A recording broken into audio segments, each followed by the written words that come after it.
We spent a little time talking to the folks over at the Kawasaki booth about the brand new 2011 ZX10R. Yeah, the ZX10 is completely redesigned from the ground up. All new frame and suspension, brand new motor, all kinds of new technology. We've got the traction control system that is completely integrated with the rider. That traction control knows what the rider wants to do and it helps him accomplish it. In addition to that, we've got a new ABS system.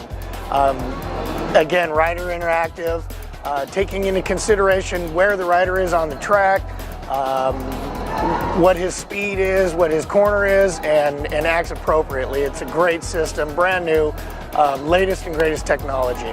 The ECU in this bike gets into the rider's head. It learns where he is, what he wants to do. You know, if he's in a corner and he's starting to back it in a little bit, the traction control and the ABS act together to make sure that it has the appropriate wheel spin to handle like he would have liked it in the first place. This is a non-ABS ZX10R. There's no Kibbs ABS sticker here, yet there's a reluctor on the front wheel. Most people associate that wheel speed sensor with ABS systems. This bike has reluctors on the front and rear, and the reason for that is the traction control system. This is the most advanced traction control system offered on a production street bike. Has outstanding performance on the racetrack, includes integrated wheelie control, and these wheel speed sensors work with bank angle sensors, ignition sensors, and a variety of parameters. The ECU monitors hundreds of times per second, and the nice thing about that is that it tends to draw a map of what it expects to happen. It doesn't just look at this second from the sensors. It looks at the trend from the sensors. It can sense impending slides. It can sense wheelies. You know, if you go to YouTube and search wheelie control, you can see videos of a guy coming out of turn 5 at Road Atlanta, and the bike comes up to about that angle and holds it, and then the exhaust sound gets real flatulent as the electronics take over and hold the engine power so that the bike stays at that angle at maximum acceleration. If you're up like this with a wheelie, you're not accelerating very hard. So it allows the bike, once the wheel spin's under control, it allows the bike to accelerate as hard as the tire will allow. A lot of times that ends up with a bit of a wheelie going on, but then it holds exactly that angle. You can see it very clearly in that video. The bike comes out and goes thunk, and then holds that angle the whole time, about 300 yards. Rider's fully tucked in, doesn't even know it's wheeling. The bike's taking control of it, he's getting maximum drive off the corner. It's a really incredible system. Journalists are raved about it after the press introduction, and I think we're going to see the results with club racers and maybe even pro racers on the racetrack. But we have both traction control and power modes. They're adjustable on the fly, so that you can change modes for changing conditions, or say you're getting warmed up at a track day. You can go from low to medium to full power mode.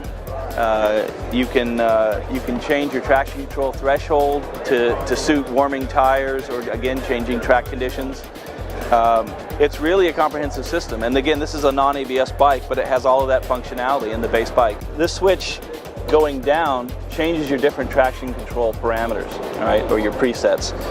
Going up changes your ignition maps or your engine's power delivery. It's got 3 modes. In the lowest mode, it gives you roughly 50% of the engine's performance and softens the delivery so that it's very gentle, very good for slippery, wet conditions, stock tires at a track day on a wet track, things like that. The second mode is an intermediate mode. It gives you similar settings to the softer mode, but when you open the throttle and hold it open, it will actually give you full power for periods of time. Again, in accordance with what the traction control tells it is safe. And that system really is a pretty interesting mode for people who are a little bit unsure about the track condition, or they're getting good grip, but it looks kind of slippery to their eyes, you know, and so maybe you go to middle mode, you're going a little faster than you would in the slow mode, but you don't exactly want to uncork the atom bomb just yet. And then of course you have full power mode. Full power mode, you get an uninterrupted ignition map, you get full power. Anytime you ask for it, that's what you get. Again, within the limits of the traction control, as long as the traction control is active, the traction control will again try to mitigate wheel spin, slippage, slides, and wheelies. Yeah, as you can see, the gauges for this bike have been completely redesigned. They're repositioned so that the rider has a clearer look at the gauges as they're enjoying the features of this bike. In addition to that, we've introduced some new technology that allows the gauges to be more visible with greater ambient light and that sort of thing. So the rider is in more control of the bike, and he has better visibility of the heartbeat of this bike with this new instrument gauge. I think it's 10 pounds lighter. It's 437 this year. We have a full titanium exhaust, which considerably loses weight compared to the earlier version. So yes, it is down on weight compared to last year. We've stacked the transmission shafts one on top of the other, so we've actually raised the clutch high compared to conventional engines with the clutch low. This allows the engine to be condensed and shorter, which allows us then to keep the whole mass centralization closer to the center of the machine. Now with this situation, we then want to get the shock removed from the back of the engine. So we've actually laid the shock down and raised it up, and the linkage is now exposed, which means the whole system is centralized even more, with the shock now out of the way. In addition, we have the muffler canister underneath, which develops quite an amount of heat. So the shock now is removed from that area. So this whole thing is condensed and shortened, mass centralization, excellent heat control for the shock. You know, something a lot of people talk about or complain about on sport bikes, particularly open superbikes, are factory exhausts. And the 2011 ZX10R has a pretty interesting feature. If you look about halfway down here where the collector comes together and then joins the pre-chamber there, from that band up is a full-on race quality header. There's no restriction in there.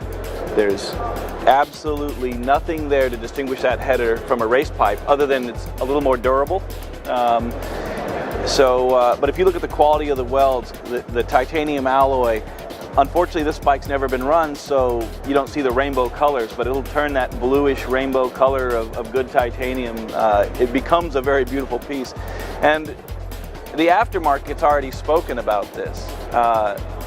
We have received several comments from tuners saying, the problem is I can't sell headers for this bike because there's just no need to change the headers. Now, we sell the bike street legal in the US. We don't recommend changing anything after the headers. However, racers, club racers, and track day people oftentimes change the aft section of the exhaust system. And on this bike, all you need to do is release the clamp, release the mounting bolts, pull that off, put your whatever brand slip-on you prefer on there, and you have a full race exhaust system without having to buy an expensive set of headers. It's really a high quality piece and sort of above and beyond what the competition offers. This is a very tiny battery compared to the earlier machines. Owing to the improvement in battery technology, we can downsize the physical shape and weight. So it's a lighter, smaller battery, and with the improved electrical system, efficient starter motor, and higher output charging system, it'll adequately handle this overall machine.